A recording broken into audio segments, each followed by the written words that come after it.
كدع مظاهراتك نبضات لجود البنايو دور الشدة إن للدجيو لا إلى شرعك محيها تو ومدة الصومالية ذلك ذي يكب حسي الدولة نمذا إن لبير درهينين لجو قبضنا إن شاء الله تبارك وتعالى وحن أدو فرحسن هاي dadka Soomaaliyeed meel ay joogaan ba inay runtii fahamsan yihiin qiimiga oo leeyahay mudaaharaad nuucaan oo yahay mid mustaqbalka ummadda Soomaaliyeed taabanaya aan rajaynayno inuu u horseedo xurriyad iyo dawladnimo dhaba iyo dadka iyo dawladda sharciga ilaalisa biri waa maalin taariikhi ah biidnillaahi tabaaraka wa tacaala halkan waxaan rajaynaynaa inuu ka dhaco mudaaharaad weyn oo runtii gadaashiisa ay dhici doonto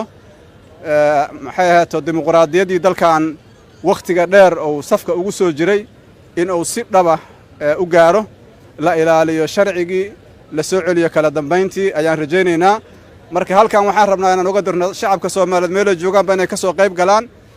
qodobka labaad waxaan rabnaa inaan la hadalno ciidamada amniga waa mahadsantihiin shaqada fiican oo aad haysiin laakiin waxaan rabnaa inaan idin sheegno mudaaharaadka waa mudaaharaad silmi ah waa mudaaharaad nabadeed waa mudaaharaad lagu xoojinayo dawladnimada iyo sharciga waa mudaaharaad lagu xoojinayo kala dambeynta iyo amniga kama soo horjeediyo amni marka waxaa idinka rabaa inaadan carqaladayna waxaa tiin wiilal Soomaaliyeed dawladnimadan maalin baqcidaa soo haysay madaxweynaheena waqtigiisa waa dhamaaday maanta wixii ka dambeeya wuxuu ka mid yahay murashaxiintaas xilka mutaqaana murashaxnimo xilka madaxweynimada u tartamaysa cid oo colaad gaar u qabta ma jirto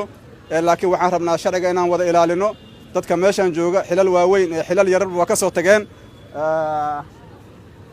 waxaan rabaa inaan iraa kulligooda nin la arkaba madaxweynaha intuu joogay gudoomiye Shariif Xasan aan ka bilaabayaa madaxweynaha waxa uu dhaar xilligaaga waa dhamaaday Shariif Xasan oo doorasho gal Shariif Xasan waa ogolaasho maayo xataa ma tartamin waa ka tagi soo been qof kastoo maamul goboleed joogay waxa la yiri waqtiga waa ka dhamaado soco madaxweynaha waqtiga waa dhamaaday